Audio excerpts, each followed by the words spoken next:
Welcome all of you. My name is Maria Kądzielska-Koper and we are talking about history because I have with me in the studio Carson Baker, American researcher of Polish history who specializes in Armia Krajowa. Thank you very much for showing up here. Thank you for having me. And just the fact that you are American, as far as I understand, you don't really have any Polish roots, do you? Not to my knowledge. Well then, and you are so devoted to Polish history, and just the fact that you are right now in Warsaw, spending a lot of hours in the library on Koszykowa, trying to figure out a lot of things, and you are working on your dissertation about Armia Krajowa, which is a very special thing. Tell me, how do you conduct your research? Well, as you were saying, the library on Koszykowa is a wonderful resource for me. And the reason for that is because so much of the information that was published immediately after the war, in the decades after the war, was published in these magazines.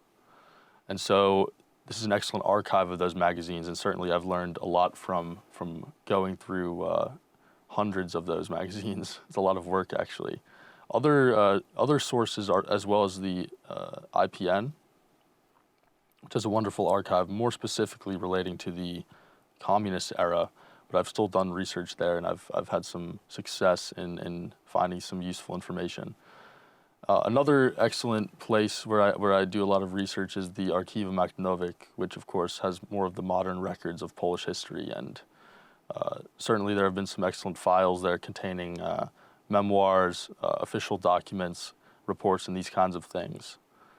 I should also mention, of course, in London, the Sikorsky Institute and the Studium Polski Podziemne in West London all have excellent archives. And it's quite difficult shuttling back and forth from all these different archives, but it can be done. And of course, in the US, there are several brilliant archives as well, including the Library of Congress in Washington. My personal favorite kind of source, though, is the interview. Of course, doing these interviews in 2023 is increasingly difficult, and the loss of eyewitnesses is one of the, I would say, most consequential things in terms of erasing history. So it's quite important that we do these interviews and record eyewitness perspectives before they pass away. Well, absolutely, and just the fact that they are, well, there's fewer and fewer of eyewitnesses, especially if there were to.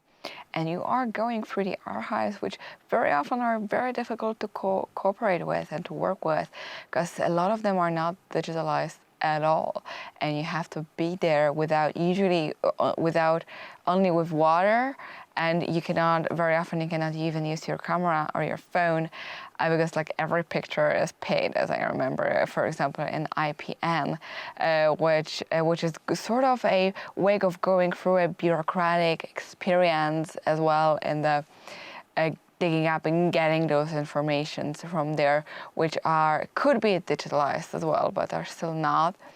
And you have to discover a lot, and going through like this library work, which very often is itself a challenge. It is definitely a challenge. Especially without knowing Polish. Yes. That much. So you have to be really determined to do it and finish it and finish your research.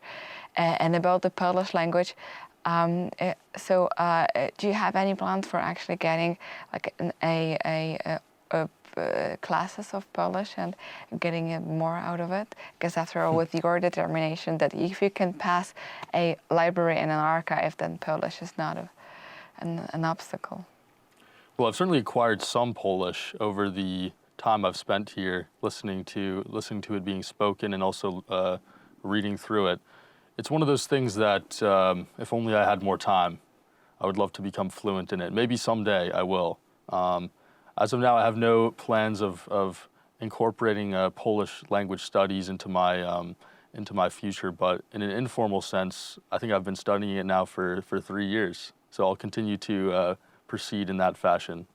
well, fingers crossed for this, that you will be fluent in Polish as well, and that it will open up even more archives and materials for you that you'll be able to finish in other pieces. And thank you for being interested in Polish culture and Polish history.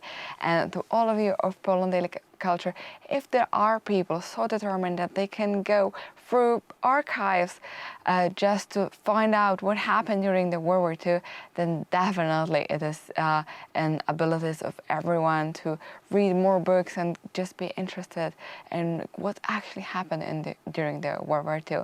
And this is what we encourage all of you very strongly to check and to remember the past, because the past is the key to understand the present and to know what's going to happen in the future. Thank you very much for watching our show.